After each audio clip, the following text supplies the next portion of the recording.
153, c'est, écoutez bien, c'est 1, plus 2, plus 3, plus 4, plus 5, plus 6, plus 7, plus 8, jusqu'à 17. C'est encore des maths. Donc 153, c'est la somme des 17 premiers chiffres. Pourquoi ? Parce que le Seigneur a créé le monde avec 17 piliers de la sagesse. Et le Seigneur, il est venu montrer le Père pour ça. Et ce que les âmes ont besoin dans le monde, c'est de voir ce Messie-là, ce Jésus-là. C'est pour ça que le Seigneur pouvait guérir. Donc, 1 plus 2, ainsi de suite, c'est les 17 piliers de la sagesse de Dieu, de l'intelligence de Dieu, j'ose même pas dire ce mot, et vous obtenez 153. Donc, c'est ce qu'on appelle un nombre ternaire, ou je ne sais plus. C'est le seul nombre qui a cette propriété dans l'infinité des nombres entiers. Donc Dieu se révèle. Voilà pourquoi quand le Seigneur jette dans la mer, c'est quoi ? C'est la mer du monde, c'est la mer des nations. Ils prennent, pourquoi 153 poissons ? Longtemps je dis Seigneur, et un jour c'est descendu. Je ne sais pas si vous réalisez quel Seigneur on connaît. Je crois que dans beaucoup d'églises, nos frères et sœurs, je ne sais même pas si quand ils adorent le Seigneur, ils adorent correctement. Je pense au Seigneur qui a dit Dieu veut des adorateurs en esprit et en vérité. Et dans Jean 17, c'est pas pour rien. Hein. Alors, ça sera mon dernier message dans le livre, je vais l'écrire. Hein. De Jean 1 à Jean 17, il y a la révélation du Père. Dès Jean 18, le Seigneur ne parle plus de son Père. Jean 1, Jean 2, Jean 3, ainsi de suite. Hein, il y a les 17 piliers là, de la sagesse du Seigneur et qui non seulement révèlent l'Évangile, révèlent pourquoi le Machiar est venu. Il n'est pas venu pour faire des églises, le Seigneur. Il est venu pour faire naître l'Église. Dans le sens des hommes et des femmes de tous bords qui doivent connaître la vérité. Et cette pêche des 153 poissons me parle. Elle me dit, petit homme, l'important c'est que les âmes rentrent dans mon royaume. Point. C'est ça mon église. C'est ça mon corps. Et voilà pourquoi l'apôtre Paul va dire que... il dit, j'apprends que vous vous réunissez pour devenir pire. C'est exactement ce qui se passe dans les communautés et dans les groupes. Parce que la chair a pris toute la splendeur. Pourquoi ? Parce qu'on oublie quelle est notre origine. Ce que le Seigneur, au travers de ça, notre origine, elle dépasse la terre, elle dépasse les cieux, elle dépasse les cieux des cieux. On va y venir. Il faut comprendre, on est devenu en Christ Ben Elohim, fils de Dieu. On n'est pas des esprits, on est devenu fils de Dieu, bien-aimés. Alors rappelez-vous de Jean 1 à Jean 17. Mais vous vous rendez compte, vous le relirez si vous voulez, hein, et en pensant à la Genèse. On va y revenir après à la Genèse. Quand il dit au commencement était la parole et la parole était Dieu et la parole était avec Dieu et la parole était Dieu. Et j'ai vu avec Marc, on ne peut pas le refaire, que le premier mot de la Bible, le Bereshit, on a vu, il y a plein de trucs dedans, il y a tout. Il y a le Seigneur dans le premier mot de la Bible, Bereshit, c'est les 6 lettres. Hein, il y a le bara, la création, l'alliance, le signe, il y a tout. Il y a l'œuvre de la croix, il y a même le but de la création. Paul, il dit que le premier Adam est devenu Nefesh Raya. Une âme. C'est très important les mots bibliques, hein, les mots en hébreu, quand je suis sûr qu'ils viennent de ce que Moïse a reçu du Seigneur, il faut vraiment s'arrêter et aller en profondeur. Le Nefesh Raya, une âme vivante, il dit mais maintenant en Christ vous êtes Raïm Roua, c'est-à-dire une âme vivifiante, un esprit vivifiant. Donc celui qui est né de Dieu, il devient Ben Elohim et souvent on oublie d'où le Seigneur nous a extraits, on oublie la transformation.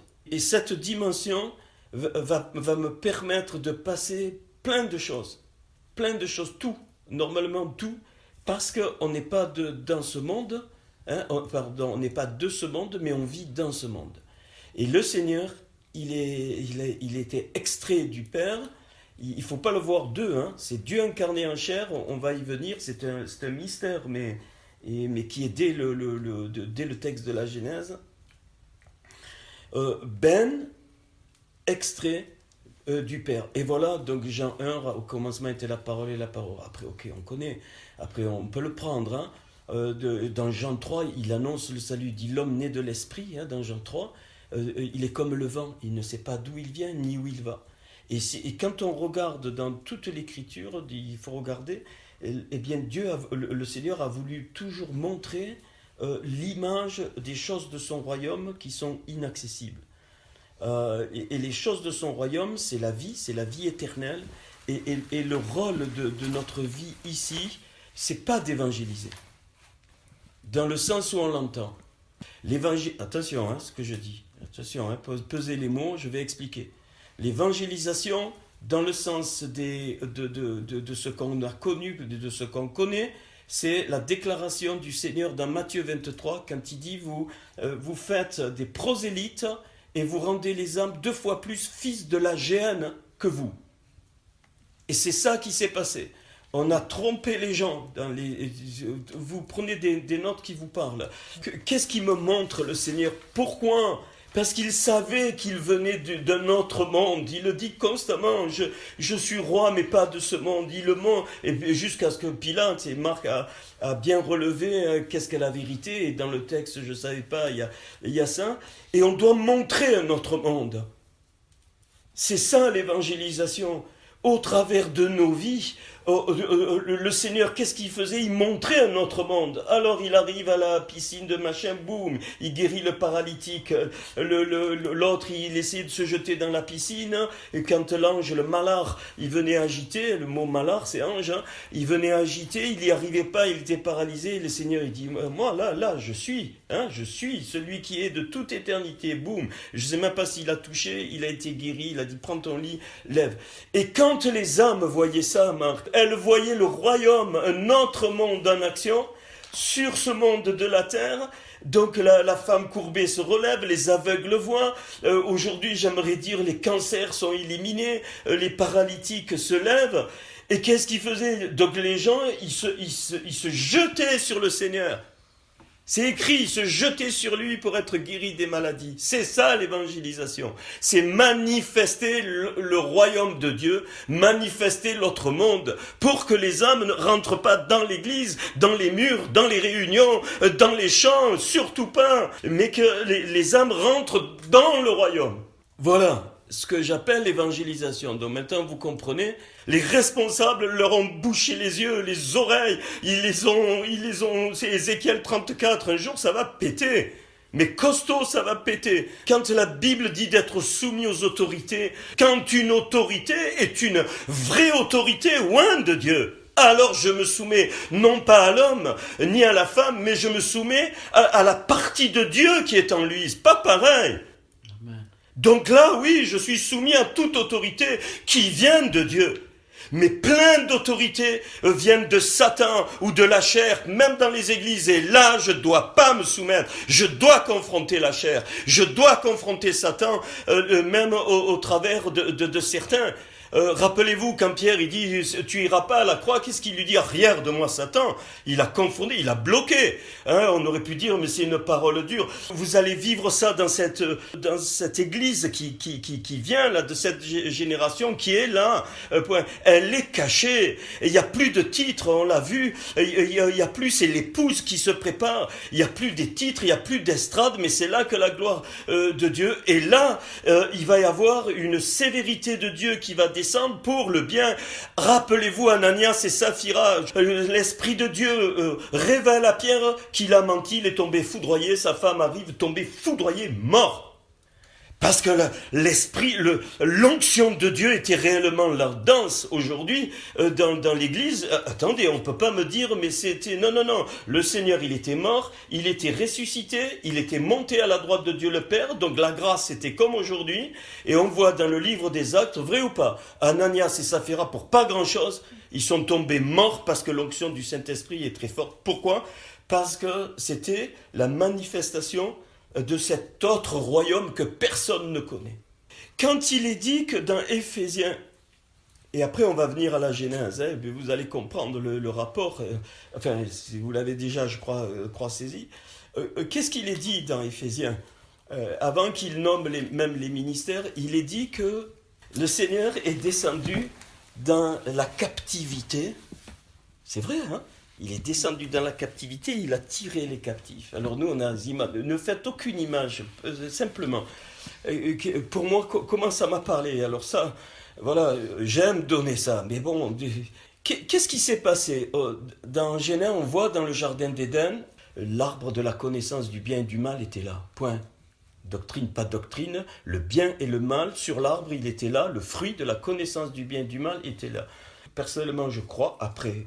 Je ne sais pas, mais voilà, c'est ma conviction qu'entre le premier verset de la Bible et le deuxième verset de la Bible, c'est là qu'il y a eu la chute de cet être qui est décrit dans Ésaïe 14 et dans Ézéchiel 28. Dans Ésaïe 14, il est appelé Ben-Sharar, fils de l'aurore, et Eliel, étoile du matin. C'était le plus bel être spirituel de tous les êtres à part Christ. Il avait la plus grande place de choix dans le royaume du Seigneur. À part Christ.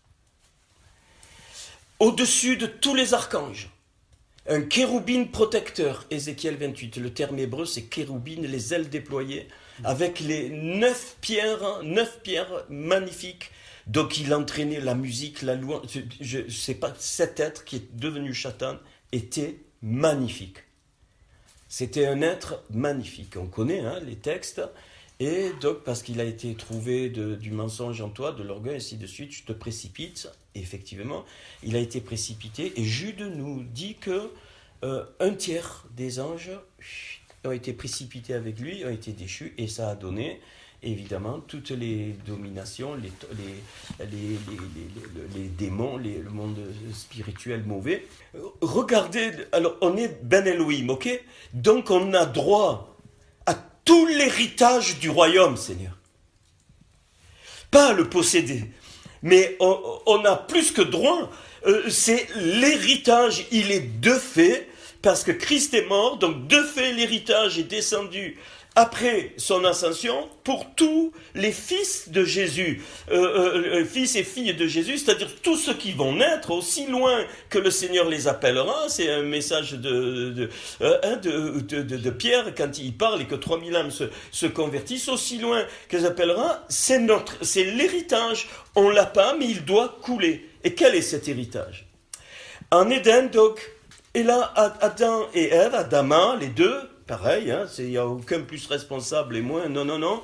Les deux, ils ont perdu l'autorité que Dieu leur avait confiée en Gan Éden, c'est-à-dire dans le jardin d'Éden. Ils n'avaient pas besoin de travailler, ils n'avaient pas rien, c'était des fils de Dieu. Ben Elohim qu'on revoit en Genèse 6, on va plus loin, hein, de lumière. Je suis sûr, mais pas la lumière. Paul, il dit que nos corps seront glorifiés quand eh bien, Adam et Ève étaient glorifiés avant la chute. Et ils avaient donc des corps spéciaux, très spéciaux, qu'on ne peut pas décrire. Et au moment où le truc, ils ont perdu l'autorité. Et Satan, qui était déjà Satan, donc entre le verset 1 et le verset 2, il y a eu la chute. Et Satan, donc évidemment, qu'est-ce qu'il a pris? Il a pris le bâton d'autorité du premier homme, Adama. C'est pour ça qu'il s'appelle Narash, hein, le serpent qui a la même valeur que... C'est un voleur, il a pris le bâton d'autorité, c'est-à-dire que Adam et Ève, bien sûr, certainement ils mourront, c'était le jugement de Dieu, mais ils ont perdu en même temps l'autorité de Dieu sur la création. D'où l'importance... Quand on revient en Christ, on retrouve l'autorité en Christ Jésus, l'autorité, mais surtout, elle ne nous appartient pas. Cette autorité n'appartenait pas à Adam et Ève. Elle coulait de fait parce que c'était des enfants du Seigneur. Ils étaient du royaume de Dieu tant que le péché ne les avait pas touchés. Et toute la conséquence, la création était bénie. Et même quand il s'est passé dans la chute, toute la création a été touchée. Les animaux, je suis convaincu, ça c'est moi qui le dis, tous les animaux ont une part pour le Seigneur. On ne sait pas ce que deviennent les animaux après, quand ils meurent. Mais quand il y avait les animaux, je suis sûr que Adam et Ève parlaient aux animaux. Et les animaux répondaient. Et ils ont perdu la parole après le péché. Ça, c'est moi, c'est pas écrit dans l'Écriture. C'est moi. Il n'y a plus de communication entre les animaux et les hommes. La chute a entraîné conséquences sur toute la création. Absolument toute. Attention, création d'ici, on parle. Création d'ici. Tous les végétaux, tout a été touché à tel point que l'homme est obligé de travailler pour avoir le tov, ce qui est bon, et puis le ret, ce qui est mauvais, c'était l'arbre de la connaissance du bien et du mal, eh bien il est toujours là, le ret, les mauvaises herbes sont toujours là, et ainsi de suite, si on descend. Et là, non seulement ça, mais il faut comprendre, on va loin, les galaxies ont été touchées par le péché. L'univers a été touché. Les univers, s'il y en a plusieurs, ont été touchés. En gros, absolument tous les mondes que le Seigneur a créés ont été touchés au moment où Adam et Ève. Et c'est pour ça qu'il faut rentrer dans cette dimension pour glorifier le Seigneur, pour que toutes ces âmes, elles voient cette gloire et elles rentrent dans le royaume. Sinon, ça sert à quoi? Tous les mondes que Dieu a créés, c'est-à-dire absolument tout, à part ceux qui n'ont pas été déchus, même les anges non déchus, et il est même parlé de témoins, ils veulent connaître les secrets du salut, ils veulent connaître les secrets de l'évangile, ils veulent connaître les secrets de la Torah. Dieu nous les a réservés parce que il y a eu cette perte. Donc l'univers, les univers entiers ont su qu'il y a eu la chute, et quand Christ est mort et ressuscité, l'univers entier il s'est scindé, et tout, absolument tout, les démons, les puissances, tous les anges se sont prosternés quand Christ est ressuscité du tombeau, à tel point que même les morts, certains tombeaux se sont ouverts, mais non seulement dans notre monde, mais partout. Je ne sais pas ce qu'il y a dans les autres mondes que le Seigneur a créé, ça ne m'appartient pas. Mais même, je suis sûr, même la matière s'est réjouie de la résurrection de Christ. Je pense à ce passage, je vous dis, mais si vous les empêchez de crier, les pierres vont crier. Parce que tout appartient au Seigneur. Qu'est-ce qui s'est passé? Donc, le premier homme perd ce bâton d'autorité. Et quand il nous est dit dans Éphésiens que Christ, à ce moment-là, l'homme parfait, le Mashiach, personne ne pouvait le tenir dans la mort, c'est impossible, parce qu'il est la vie même. Il est de notre monde, la vie même, le Seigneur, heureusement qu'il avait prévu ça. Il est allé devant le trône de Satan, et il lui a repris le bâton qu'il avait volé à Adam, d'autorité. Et il est remonté, et ce bâton d'autorité, il est maintenant conféré à tous les êtres qui naissent en Christ et à l'Église. Et l'Église, qu'est-ce qu'elle en a fait? Elle ne sait même pas ce que le Seigneur a fait. Voilà ce que le Seigneur a fait. Après, on me dit, de doctrine de ci, faire ci. Mais arrêtez. En Christ, toutes les vérités qu'on a découvertes au cours des années, des siècles, c'est une conséquence de ça. Comment vous expliquer? Si tu vas à la source, la source, elle va tout te donner. Bien sûr que je crois que les démons doivent être chassés, mais pas comme j'ai vu. Bien sûr que je crois au baptême d'eau, pas comme des fois j'ai vu. Bien sûr que je crois au baptême d'esprit et de feu, mais pas comme j'ai vu. Bien sûr que je crois à toute l'écriture.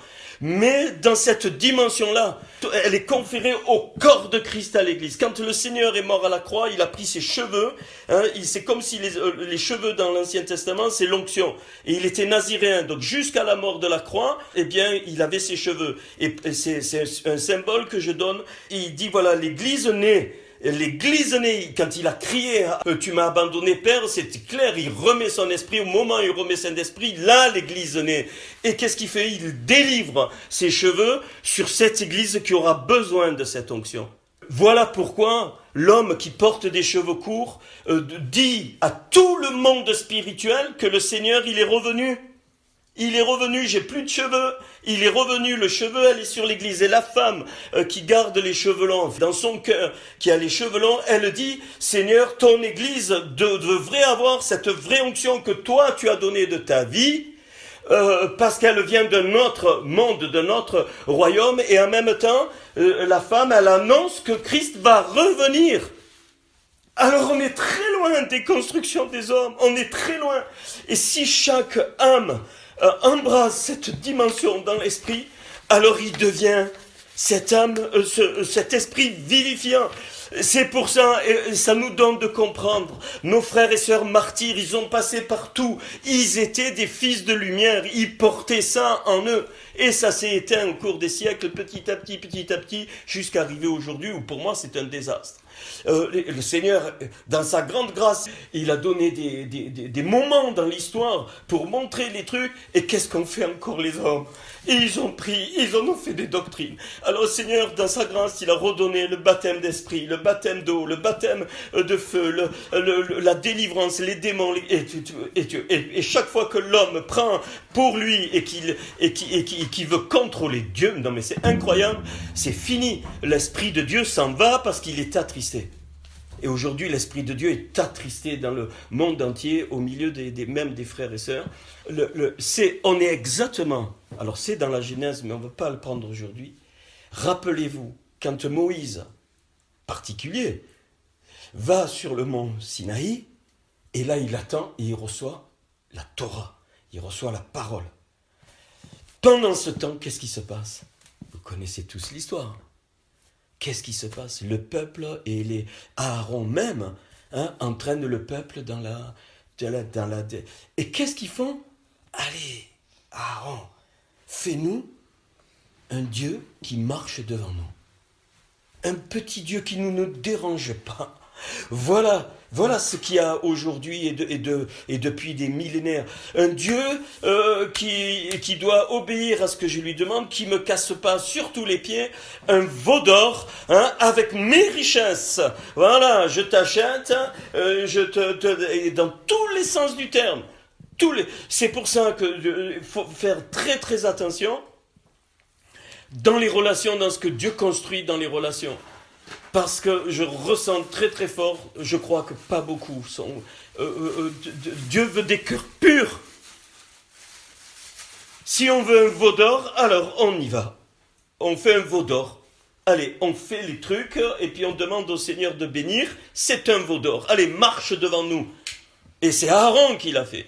Et quand Moïse descend, de la colère, il casse les tables de la loi.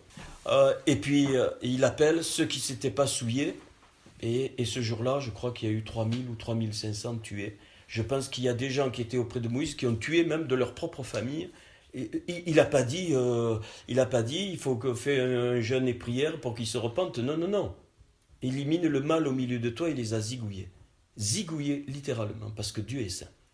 Paul nous parle à un moment donné de ce si grand salut. Pourquoi? Mais c'est ça. Est-ce que vous comprenez que rien que le fait qu'on a changé de royaume dans notre esprit, même si on est sur la terre, rien que ce fait-là, Satan doit trembler.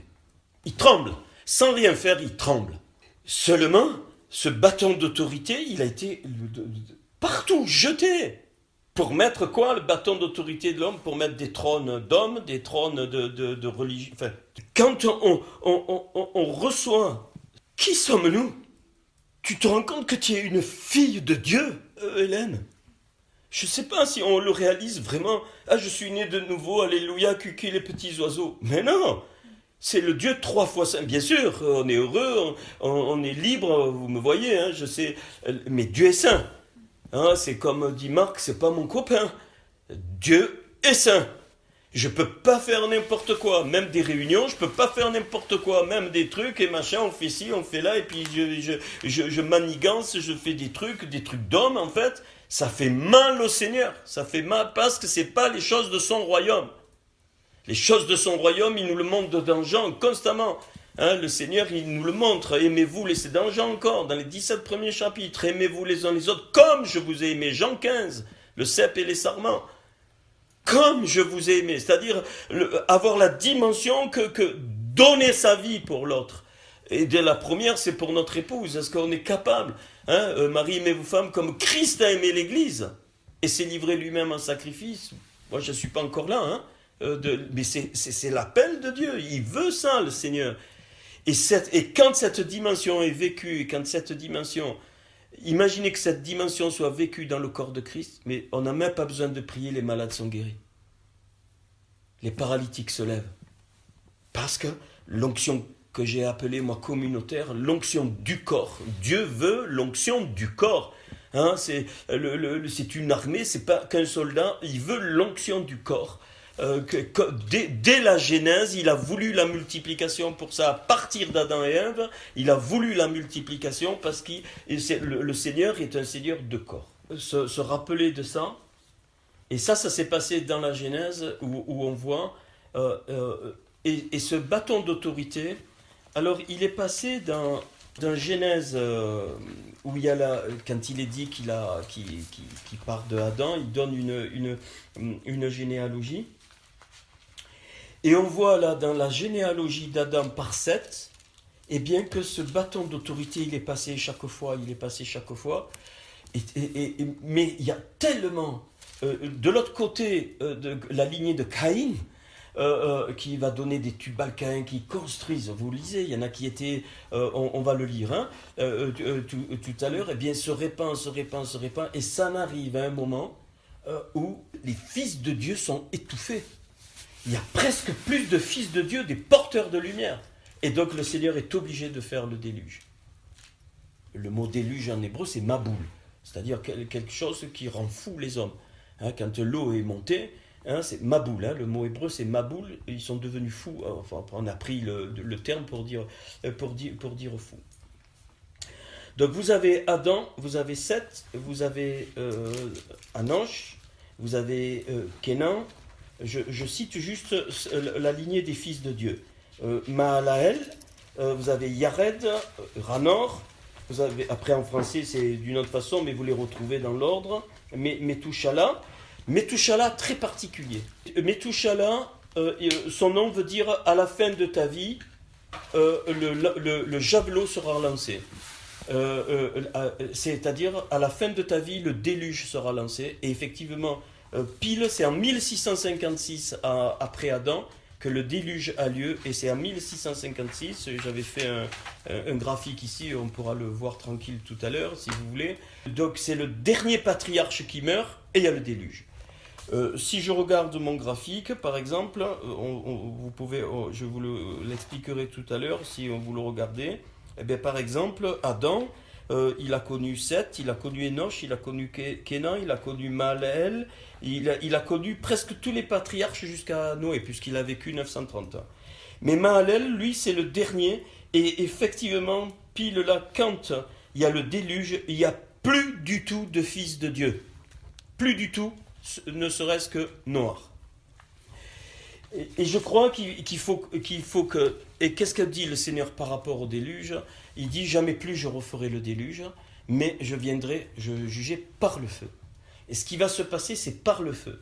Mais le principe sera le même. C'est-à-dire, il ne faut pas s'attendre à ce que tout ce qui est de Caïn, Caïn veut dire chauve, ça veut dire glace, voilà. Chauve dans le sens glace, glacé, c'est vraiment le type du religieux, Caïn. C'est pas pour attaquer les églises, c'est pas ça du tout. Le principe de la religion est pire que le principe du monde, il faut bien comprendre, parce qu'il parle au nom de Dieu. Et Caïn il a été mis hors du jardin d'Éden, mais pas hors d'Éden. C'est-à-dire que le Seigneur lui laissait, il lui dit le péché couche à ta porte, et il lui laissait le temps de revenir et de vraiment...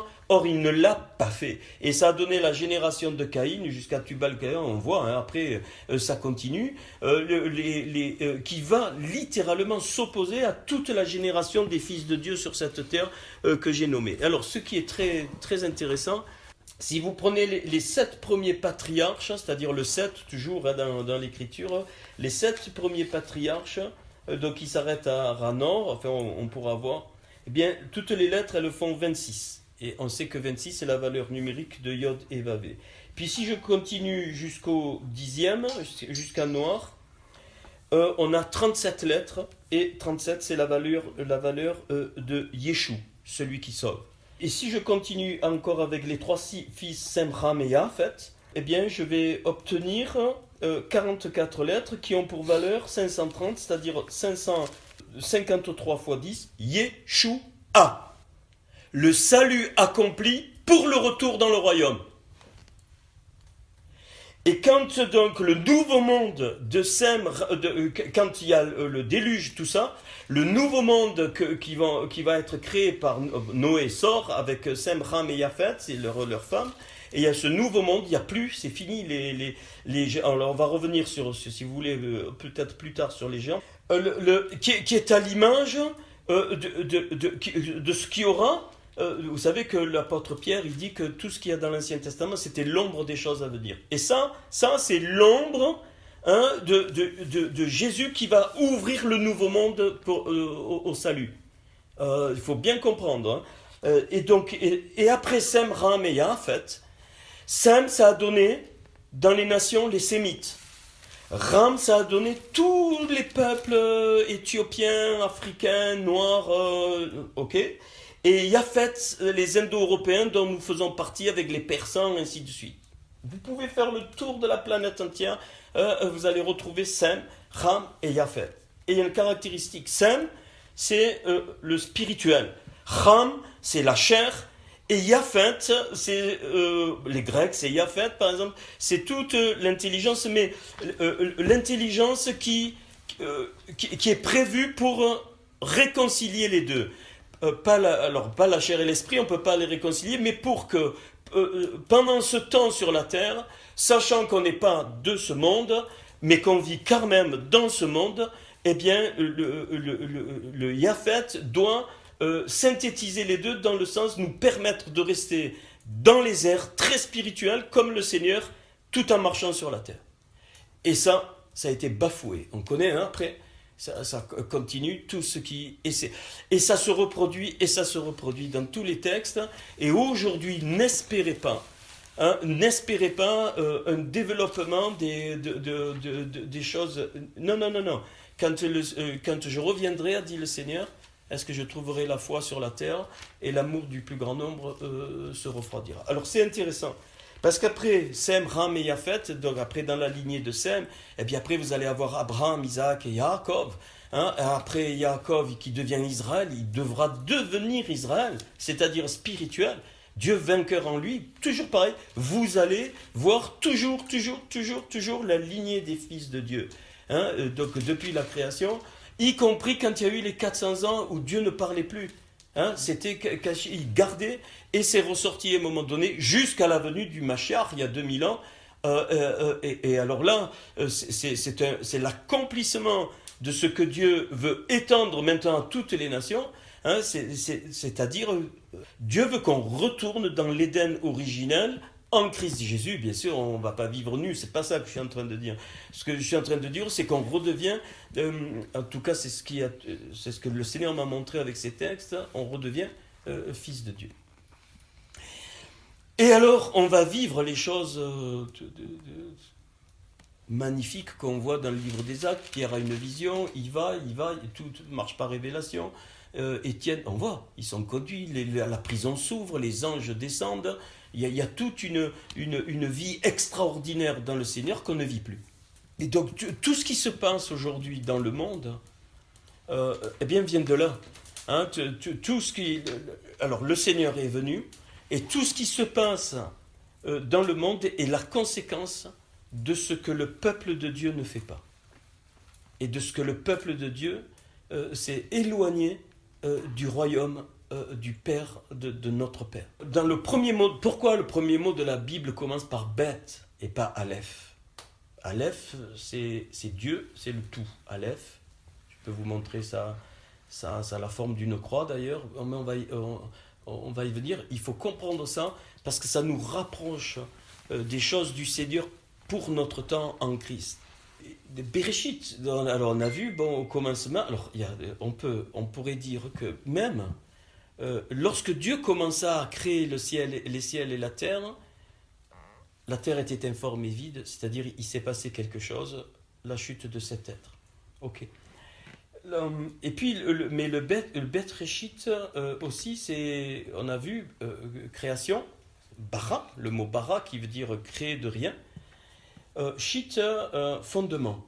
Donc Bereshit, il crée le fondement, et j'ai montré une fois par code de 50, on obtient la Torah. Donc la Torah, il faudra peut-être que certains aillent dans le texte hébreu. Moi je suis allé une année dans une synagogue pour étudier l'hébreu exprès. Il faut revenir vraiment à la source. Je ne dis pas au judaïsme, je ne parle pas de ça du tout. La source, c'est-à-dire que Jésus est la parole vivante. Donc si elle est la parole vivante, il n'a pas aboli la loi, mais il a accompli. On parle, la création, qu'est-ce qu'elle nous montre? La dernière fois, je pense que vous avez aimé, j'ai montré comment ça se déroulait, à partir du premier mot, comment le premier verset se déroulait, et à partir du premier verset, comment le texte, les 7 jours de la création se déroulaient. C'était un déroulement. Le bête, il a cette forme, il veut dire maison. Le Seigneur a pris un fouet, et il a dit, vous avez fait de la maison de mon père une caverne de voleurs. Donc il y a la notion de maison dans le sens, même demeure spirituelle, dans la maison de mon père. Le Seigneur, il a parlé de la maison, c'est le bête, c'est le début de la création.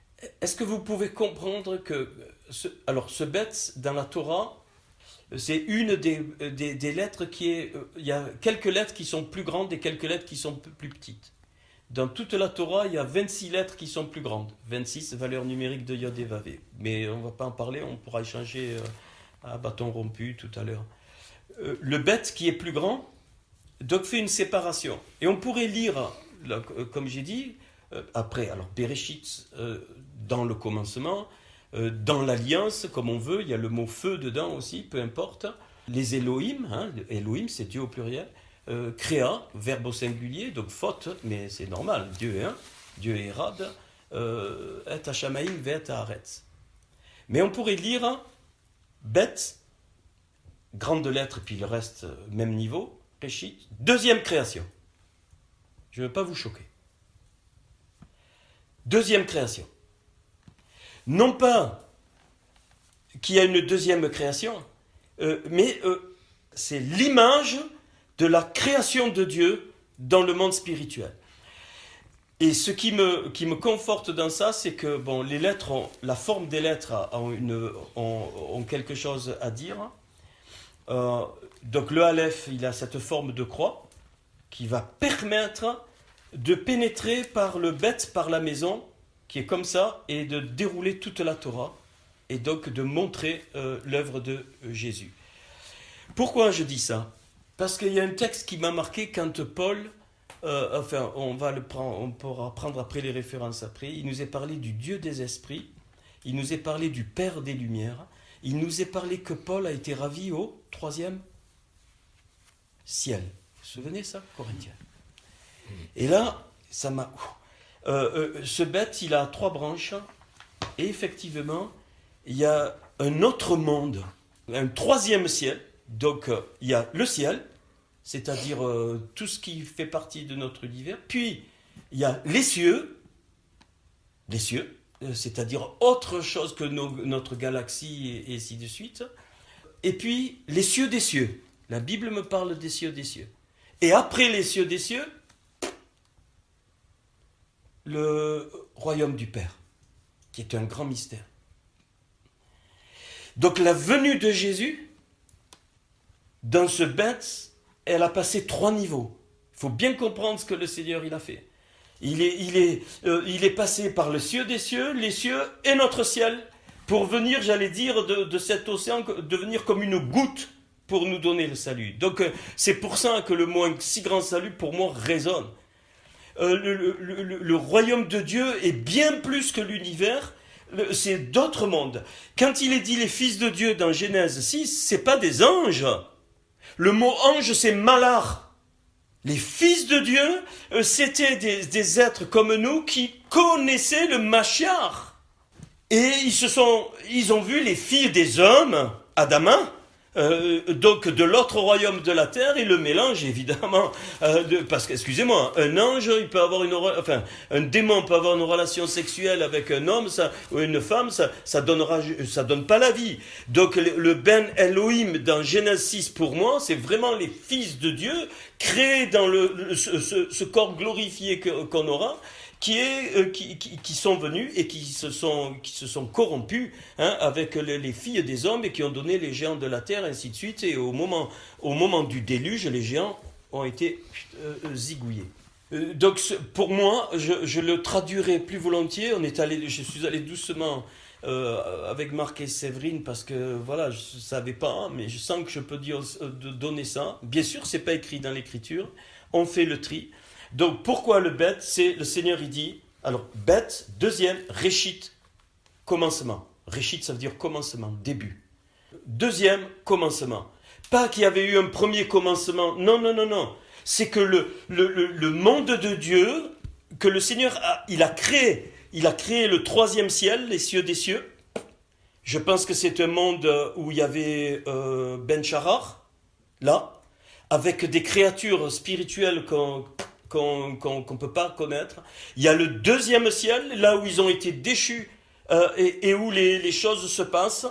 C'est dans le deuxième ciel, pour moi, je vous dis, que les choses se passent. Les guerres, qui correspondent avec les nations, c'est dans le deuxième ciel qu'il y a des combats entre anges et démons.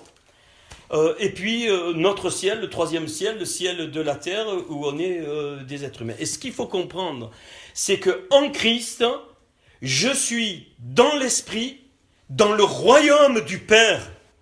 Et c'est pour ça que Satan ne peut pas me toucher. C'est pour ça que l'esprit du monde ne peut pas me toucher. Et cette dimension-là fait exploser littéralement. Ça devrait être... Je comprends que 3000 âmes se sont données quand Pierre a parlé, parce qu'il était dans cette dimension sans le savoir. Il avait passé la porte, le bête de la création pour être... quelle est la grande grâce du Seigneur? C'est de nous rendre de ce monde. Il nous passe dans le royaume du Père, dans l'esprit. C'est bon? On retourne... J'ai du mal avec les mots. Mais c'est pas pour se gargariser. C'est pas un truc de dire, oh là là, il y a une connaissance. Non, surtout pas. La conséquence de ça... La conséquence, c'est pour ça que Paul, il dit assis avec toi dans les lieux célestes, oui ou non? Assis en Christ dans les lieux célestes. Et dans Éphésiens où il parle de ça, c'est toute l'Église, c'est le mystère de l'Église qui donne. On peut le prendre, Éphésiens, c'est que ça. Et Éphésiens décrit littéralement le royaume du Père qui est au-dessus du troisième ciel. Mais si je sais pas que je suis là-haut, que je suis passé par le bête de la création, mais je vais devenir religieux. Je ne fais que ce que je vois mon Père faire. Je ne dis que ce que ainsi de suite. Reprenez Éphésiens, assis, on va le prendre si vous voulez. On pourrait prendre le texte original, mais la traduction nous suffit. Assis dans les lieux célestes en Christ. Et il y en a, et quand il dit, jusqu'à ce que vous soyez remplis de toute la plénitude de Dieu.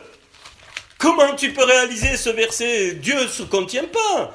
Pourquoi il dit ça, Paul? Il dit qu'il veut que notre vase soit rempli au maximum et il veut nous faire comprendre, je crois, moi, de tout mon cœur, parce qu'il connaissait la Torah, Paul, il était religieux, Paul, il connaissait la Torah, il avait découvert qu'en Christ la Torah était vivante, mais c'est pour ça il est mort, je crois, on l'a cloué, enfin, j'en sais rien. Il savait, Paul, qu'il habitait un autre monde, mais si je sais pas ça, je vais être le plus malheureux des chrétiens. Je vais devenir forcément, tôt ou tard, ça va me pendre au nez. On va prendre Éphésiens 1, mais Éphésiens 1 me ramène à cette dimension du Aleph et du bête de la création. Alors, j'ai oublié de vous dire, vous savez, le mot bara, créé ex nihilo, d'accord? Mais quand on continue la création, enfin là, plus personne, mais ça fait rien, je pourrais le redire. Quand on continue la création, après il y a le mot assa. Asaph, c'est créer, mais pas créer ex nihilo, c'est façonner avec ce qui reste. Et puis quand le Seigneur reprend dans Genèse 2 la création des cieux et des terres, il va prendre Yesifa, le troisième mot pour la création, qui parle d'harmonie. Donc là, il y a trois mots, et si tu n'as pas cette dimension du royaume du Père, tu déchires la Genèse, tu peux pas la comprendre. C'est impossible. C'est-à-dire que dans le texte de la création, il est en train de dire qu'il y a trois cieux, bien-aimés, et que le but du Mashiach, c'est de ramener son peuple au-delà du troisième ciel, c'est-à-dire dans le royaume du Père. Et il veut qu'on sache ça. Tant qu'on est vivant, c'est de montrer le royaume du Père pour que tous ces fils d'hommes deviennent des Ben Elohim, des fils de Dieu. Parce que les fils d'hommes finiront dans le Sheol, dans le séjour des morts, et après, ils finiront dans le Hadès, dans le lieu ténébreux. Donc c'est le quatrième monde qui est pas sous terre, mais qui est dans un autre endroit où il y a l'ennemi qui règne. Donc on n'a pas le droit, c'est pas le fait d'aller parler, c'est pas ça du tout. On doit manifester simplement le royaume du Père dans nos vies, dans nos familles, là comme le Seigneur nous conduit, j'en sais rien, afin que les âmes autour de nous, là au travail, peu importe, pour les amener dans le salut du Seigneur. Mais pourquoi ? Pour qu'ils deviennent des fils de Dieu, des porteurs de lumière, des fils de lumière et non pas des fils de ténèbres, qui deviennent la génération de Seth et non pas la génération de Caïn, et ainsi de suite, ainsi de suite, ainsi de suite.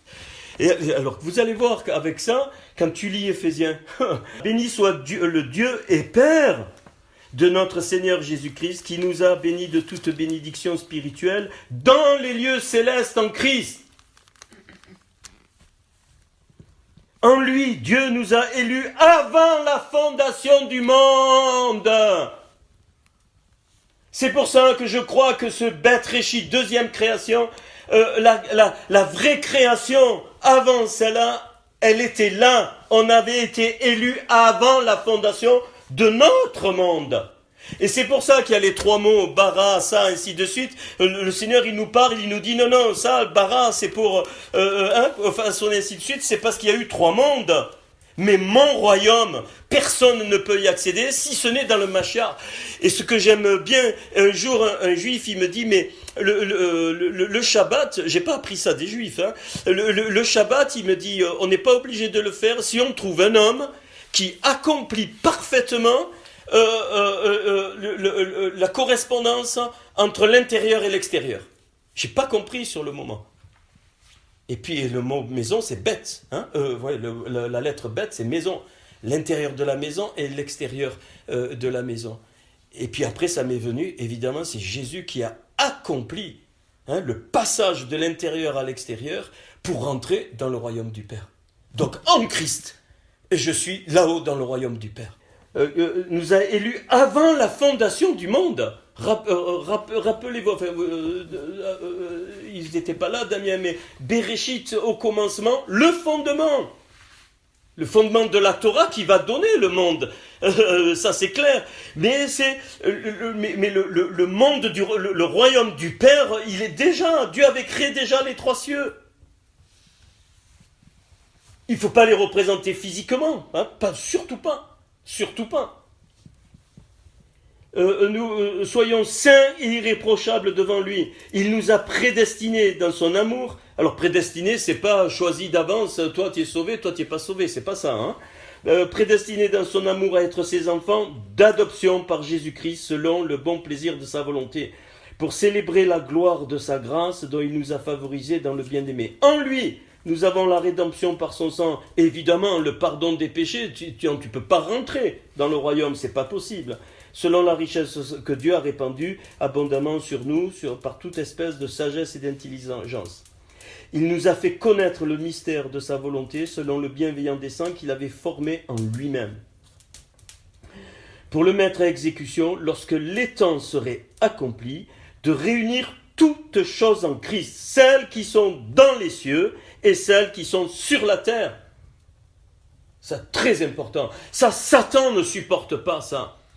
Quand tu es un canal des choses du royaume sur la terre, l'ennemi, il tremble. Il ne supporte pas. Il va attaquer, c'est obligé. Par des démons, par des trucs. Il ne supporte pas.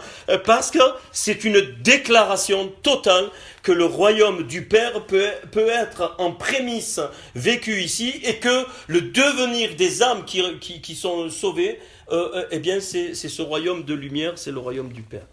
C'est pourquoi moi aussi, on va verset 15, verset 16, je ne cesse de rendre, on voit que Paul avait vécu et compris des choses magnifiques, afin que le Dieu de notre Seigneur Jésus-Christ, le Père de gloire, vous donne un esprit de sagesse et de révélation dans sa connaissance,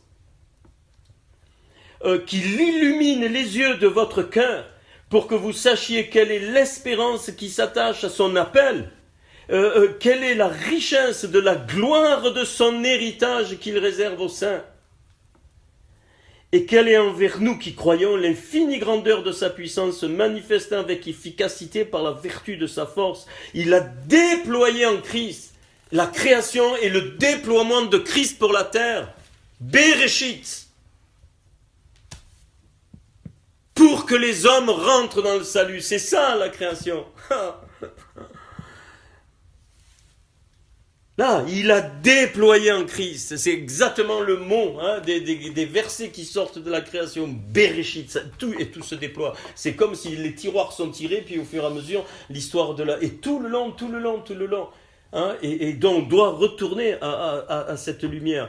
En le ressuscitant des morts, évidemment, la mort ne peut pas le retenir. Il est du royaume du Père. C'est impossible. Et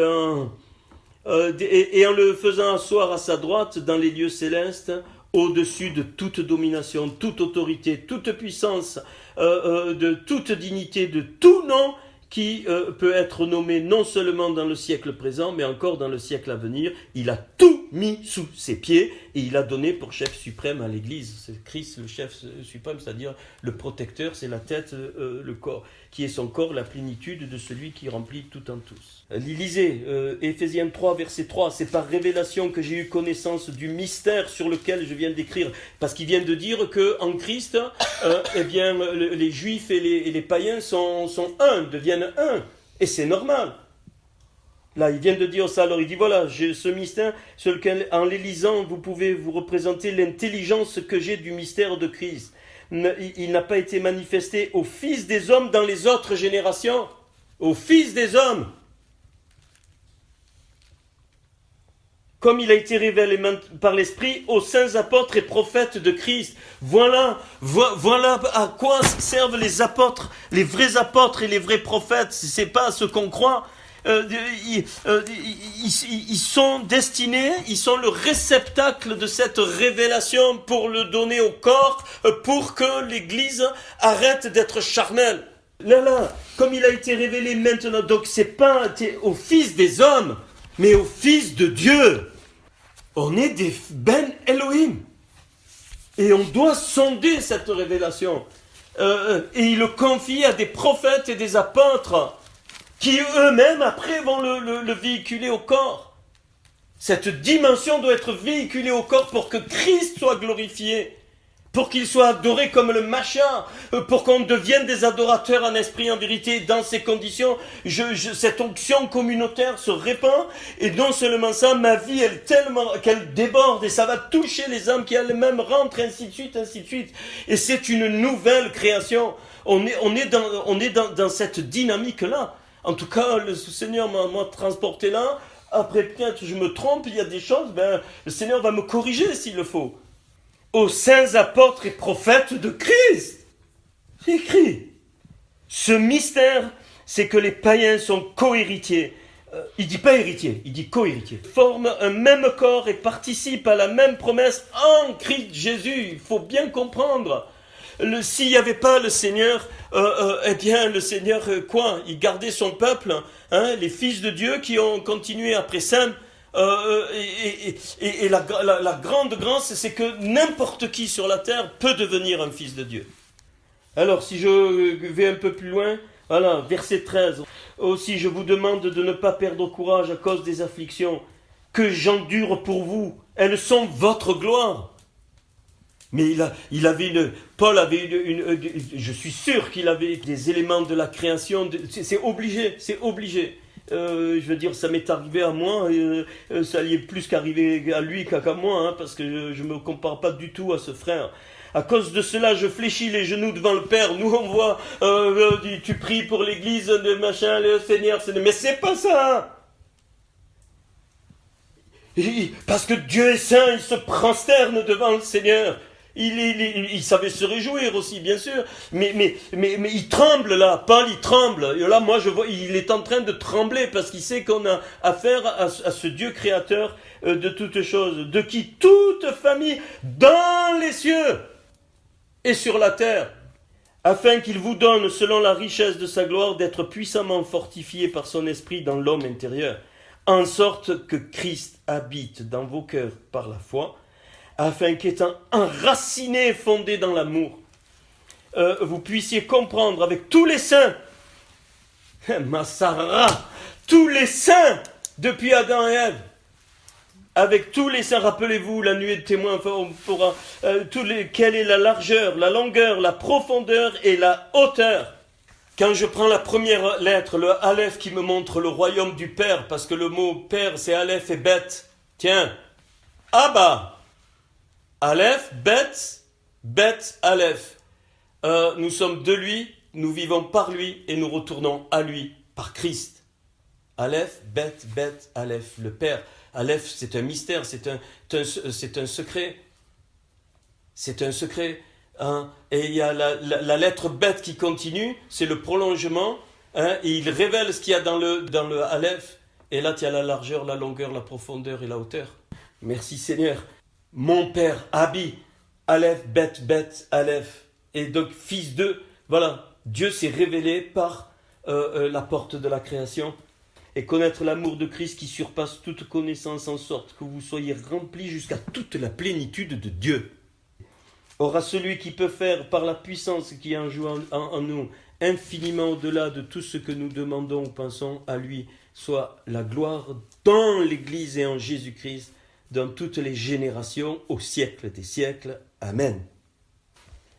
Et donc, à la fin de Sem, Ham et Yafet, eh bien, vous avez, évidemment, vous tombez, donc Sem, Ham et Yafet, ça fera 13 patriarches depuis Adam, 13. C'est la valeur de Hérad et la valeur de Ahava, amour. Et Dieu, c'est 13 et 13, 26, c'est amour et unité.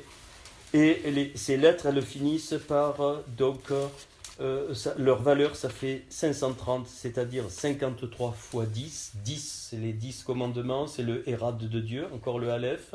Et le 53, c'est la valeur de Yeshua, le Mashiach, c'est-à-dire Yeshua accompli. Yeshua, c'est la qualité de celui qui sauve, et Yeshua, c'est celui qui est venu montrer, c'est-à-dire c'est Jésus-Christ, c'est Jésus-Christ lui-même. C'est important, je vais juste mentionner donc, l'image des trois cieux qu'on voit dans la création. Ces trois cieux, et donc je vais juste mentionner ça qu'on voit dans la création, et ça va nous parler. Alors, bien sûr, on connaît par cœur ces textes. Premier jour, la lumière. Dieu vit que la lumière était bonne et Dieu sépara la lumière d'avec les ténèbres. Alors, c'est pas séparant, on a vu avec Marc l'autre jour. Établit une distinction. Pas pareil. Bon, enfin, je peux vous lire en hébreu, mais vous n'allez rien comprendre. J'ai mené ma Bible, mais après, je l'ai menée pour voir si des fois vous avez des questions. Donc, Dieu appela la lumière, donc premier jour. Ok. Deuxième jour, séparation qu'il y ait une étendue. Il crée, il bara rakia. Le mot c'est rakia, c'est-à-dire étendue consistance, étendue de séparation. Donc la lumière, alors la lumière ici, le mot or, c'est toute l'énergie qui existe dans l'univers. C'est pas du tout la lumière celle-là. Or, c'est englobe toute l'énergie. Christ est l'énergie du monde entier. N'ayez pas peur des mots. Voilà, Christ est lumière, Jésus est la lumière. Donc premier jour la lumière, deuxième jour la séparation des eaux d'en haut avec les eaux d'en bas, et troisième jour le rassemblement qui donne la terre. Puis la vraie, ça c'est l'image, ça c'est donc la lumière, c'est à l'image du troisième ciel. La lumière. Là, ce que j'ai eu dans mon cœur, la séparation des eaux d'en haut, des eaux d'en bas, des eaux d'en haut, des eaux d'en bas. Donc troisième ciel avec le premier ciel, il y a une séparation. Donc c'est le deuxième ciel, et puis en bas, le troisième ciel en sens inverse. Donc le premier ciel pour nous, c'est la terre, rassemblée. Ok. Et puis là, il y a un autre déroulement. Le cinquième jour correspond le quatrième jour correspond au premier jour. C'est-à-dire qu'au premier jour où il y a la lumière, qui montre donc ce troisième ciel, eh bien le Seigneur étend quoi? Les cieux. Et dans les cieux, il met le grand luminaire et le petit luminaire pour présider le jour, pour présider la nuit. Vous avez ici l'image, donc le soleil c'est le Seigneur, hein, le soleil c'est le Seigneur, et la lune qui illumine la nuit, c'est le peuple de Dieu, l'Église. Il y a des éclipses, hein. Quand le soleil est entre la terre et la lune, ça vous dit quoi? La lune représente le peuple de Dieu. Alors, on va prendre l'autre. Quand la terre est entre la lune et le soleil, c'est la terre qui cache la gloire de Christ. Et l'autre côté, c'est quand le monde rentre dans l'Église. C'est les ténèbres aussi. C'est une éclipse. Donc, à la deuxième jour, séparation des eaux d'en haut, d'en bas, il crée les oiseaux. Donc, le cinquième jour correspond au deuxième jour.